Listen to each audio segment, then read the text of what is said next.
Praise the Lord. Good morning. കർത്താവിൻ്റെ ധന്യവും വിലയേറിയതുമായ നാമത്തിൽ ക്രിസ്തുയേശുവിൽ എൻ്റെ എല്ലാ സ്നേഹിതർക്കും വളരെ വളരെ അനുഗ്രഹിക്കപ്പെട്ട ഒരു പ്രഭാത വന്ദനം ഞാൻ നേരുകയാണ്. ഈ പ്രഭാതത്തിൽ നിങ്ങളുമായി ഒരുമിച്ച് ചില നാളുകൾക്ക് ശേഷം ഇങ്ങനെയൊരു പ്രഭാത സന്ദേശം ചെയ്യുവാൻ കർത്താവിനാൽ ഒരുക്കപ്പെട്ട ഈ മനോഹര പ്രഭാതത്തെ ഓർത്ത് ദൈവത്തെ സ്തുതിക്കുന്നു. പലപ്പോഴും പല കാര്യങ്ങളുടെ സമയം നമുക്ക് ശരിയായ നിലയിൽ ലഭിക്കാത്തത് കൊണ്ട് നിരന്തരമായി നടത്തിക്കൊണ്ടിരുന്ന ഈ പ്രഭാത ചിന്ത അതെനിക്ക് കണ്ടിന്യൂ ചെയ്യുവാൻ കഴിഞ്ഞില്ല. എങ്കിലും ധാരാളം പ്രിയപ്പെട്ടവർ, വിശേഷാൽ തിരുവനന്തപുരത്തു നിന്നും എൻ്റെ സഹോദരൻ, എൻ്റെ ഏറ്റവും വലിയ ഒരു സ്നേഹിതനെന്നോ അല്ലെങ്കിൽ ജ്യേഷ്ഠനെന്നോ ഒക്കെ ഞാൻ കരുതുന്ന, എൻ്റെ ജ്യേഷ്ഠ തുല്യം ഞാൻ സ്നേഹിക്കുന്ന വാത്സല്യച്ചാൻ കഴിഞ്ഞ ദിവസം എന്നെ വിളിച്ചിട്ട് എന്നോട് പറയുവാനിടയായി, മോനെ ഇത് ചെയ്യണം, ഇത് എല്ലാ ദിവസവും മുടങ്ങാതെ ചെയ്യണം, ഈ മെസ്സേജ് ഞങ്ങൾക്ക് കേൾക്കാൻ ഒരുപാട് സന്തോഷമുണ്ട് എന്ന് പറഞ്ഞപ്പോൾ സത്യത്തിൽ എൻ്റെ കണ്ണ് നിറയുവാനിടയായി. ഞാൻ ഓർത്തു, ഞാൻ എത്ര മണ്ടത്തരമാണ് കാണിച്ചത്. കാരണം നമ്മുടെ ഈ പ്രഭാത സന്ദേശം കാതോർത്തിരിക്കുന്ന ധാരാളം പ്രിയപ്പെട്ടവരുണ്ട് എന്നെനിക്കൊന്നും കൂടെ മനസ്സിലായി. അതുകൊണ്ട് ഈ പ്രഭാതം മുതൽ ഞാനിത് വീണ്ടും തുടരുകയാണ്. നിങ്ങളുടെ വിലപ്പെട്ട സഹകരണങ്ങൾ, പ്രാർത്ഥനകൾ ഒക്കെ ഇതിൻ്റെ പിന്നിലുണ്ട് എന്നെനിക്ക് നല്ലതുപോലെ അറിയാം. അതുകൊണ്ട് വീണ്ടും തുടങ്ങുന്ന ഈ സംരംഭം കർത്താവിൻ്റെ കൃപയിൽ ആശ്രയിച്ച് ഓരോ ദിവസവും മുടങ്ങാതെ നിങ്ങളുടെ പക്കലെത്തിക്കുവാൻ ഞാൻ തന്നാലാവോളം ശ്രമിക്കാം എന്ന വാക്കോടുകൂടെ ഈ പ്രഭാത ചിന്ത ഇവിടെ ആരംഭിക്കുകയാണ്. ഇന്നത്തെ പ്രഭാത ചിന്തയിൽ നമ്മൾ ഒരുമിച്ച് ചിന്തിക്കുന്ന പ്രഭാത ചിന്ത, നിങ്ങൾ വേദപുസ്തകം വായിച്ച് പരിശോധിച്ചാൽ വേദപുസ്തകത്തിൻ്റെ അകത്ത് ധാരാളം രാത്രികളെക്കുറിച്ച് രേഖപ്പെടുത്തിയിട്ടുണ്ട്.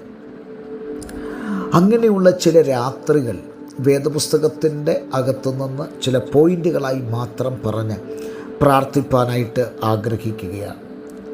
നമുക്കറിയാം, പുറപ്പാട് പുസ്തകം 12-ാം അധ്യായത്തിൽ ഒരു രാത്രിയിൽ സംഹാരക ദൂതൻ മിസ്രയീമിൻ്റെ കൊട്ടാരത്തിലേക്ക് വരുന്നത് നമുക്ക് കാണുവാൻ കഴിയും. ഇസ്രായേലിൻ്റെ കൂടാരത്തിൽ രക്തം അവർ കുറുമ്പടിമേലും കട്ടളപ്പടിമേലും തളിച്ചതുകൊണ്ട് അവിടെ നിന്ന് സംഹാരക ദൂതൻ അവരെ ഒഴിഞ്ഞു പോകുകയും, എന്നാൽ മിസ്രയീമിൻ്റെ കൊട്ടാരം മുതൽ കുടിൽ വരെ സംഹാരദൂതൻ്റെ ഒരു താണ്ഡവം നമുക്ക് കാണുവാൻ കഴിയും. പ്രിയരെ, ഈ പ്രഭാതത്തിൽ നമ്മൾ മനസ്സിലാക്കേണ്ട കാര്യം, ദൈവത്തിൻ്റെ ദൂതഗണങ്ങളാൽ വലയം ചെയ്യപ്പെട്ട, ക്രിസ്തുവിൻ്റെ രക്തത്താൽ മുദ്രയിടപ്പെട്ട ദൈവജനത്തെ തൊടാൻ ഒരു അന്ധകാര ശക്തിക്കും സാധ്യം അല്ലവയല്ല. അതുകൊണ്ട് സംഹാരക ദൂതൻ നമുക്ക് ചുറ്റും താണ്ഡവമാടിയാലും, ഇസ്രായേലിൻ്റെ ജനത മതിലില്ലാതെ തുറന്നു കിടന്നാലും ഞാൻ അവർക്ക് ചുറ്റും തീ മതിലായിരിക്കുമെന്ന് അരുളി ചെയ്ത ദൈവത്തിൻ്റെ ഒരു വലിയ കാവൽ, ഒരു വലിയ പരിപാലനം നമുക്ക് ചുറ്റും ഉണ്ട് എന്നുള്ള കാര്യം ഈ പ്രഭാതത്തിൽ മറന്നു പോകരുത്. ഇനി നമ്മൾ മർക്കോസിൻ്റെ സുവിശേഷം 13-ാം അധ്യായത്തിലേക്ക് വരുമ്പോൾ അവിടെ ഒരു അർദ്ധരാത്രിയെ കാണുവാൻ കഴിയും. ആ അർദ്ധരാത്രിയിൽ എന്താ നമുക്കവിടെ മനസ്സിലാക്കുവാൻ കഴിയുന്നത്? ഉണർന്നിരിപ്പീൻ എന്നുള്ള ഒരു സൂചന, ഒരു മുന്നറിയിപ്പാണ് നമുക്കവിടെ ലഭിക്കപ്പെടുന്നത്. എന്തിനാണ് ഒരു ദൈവ പൈതൽ ഒരു രാത്രി ഉണർന്നിരിക്കേണ്ടതിൻ്റെ ആവശ്യം? രാത്രി ഉണർന്നിരിക്കേണ്ടതിൻ്റെ ആവശ്യകത എന്ന് പറയുന്നത്, അവൻ അർദ്ധരാത്രിയിൽ ഉണർന്നിരിക്കേണ്ട കാര്യം അത് മറ്റൊന്നുമല്ല. നഹൂമിൻ്റെ പ്രവാചക പുസ്തകത്തിൽ നാം വായിക്കുന്നത് സംഹാരക ദൂതൻ നിനക്കെതിരെ വരുന്നു എന്നുള്ളതാണ്. അതുകൊണ്ട് കോട്ട കാത്തുകൊള്ളണം, നിന്നെ തന്നെ ശക്തീകരിക്കണം, അരമുറുക്കണം എന്ന് വേദപുസ്തകത്തിൽ നാം വായിക്കുന്നു.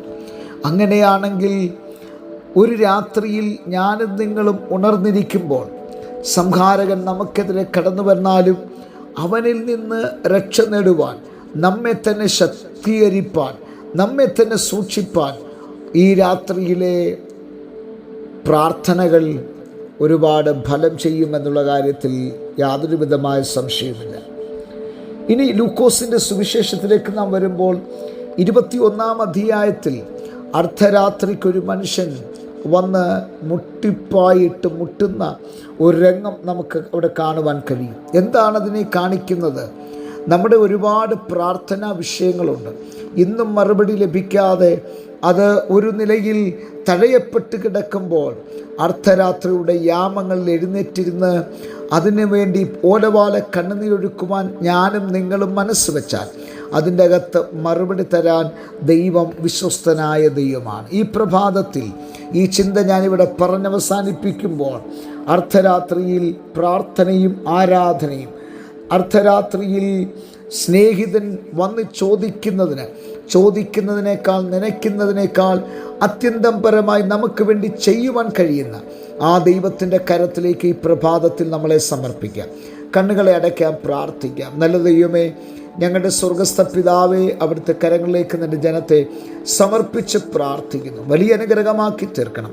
ഈ പ്രഭാതം ധന്യകരമാക്കി തീർക്കണം. യേശു ക്രിസ്തുവിൻ നാമത്തിൽ തന്നെ ആമേൻ. എല്ലാവർക്കും നല്ലൊരു പ്രഭാതം ഞാൻ നേരുന്നു. ക്രിസ്തുവിൽ നിങ്ങളുടെ പ്രിയ സഹോദരൻ പാസ്റ്റർ ജോസ് സാമുവേൽ.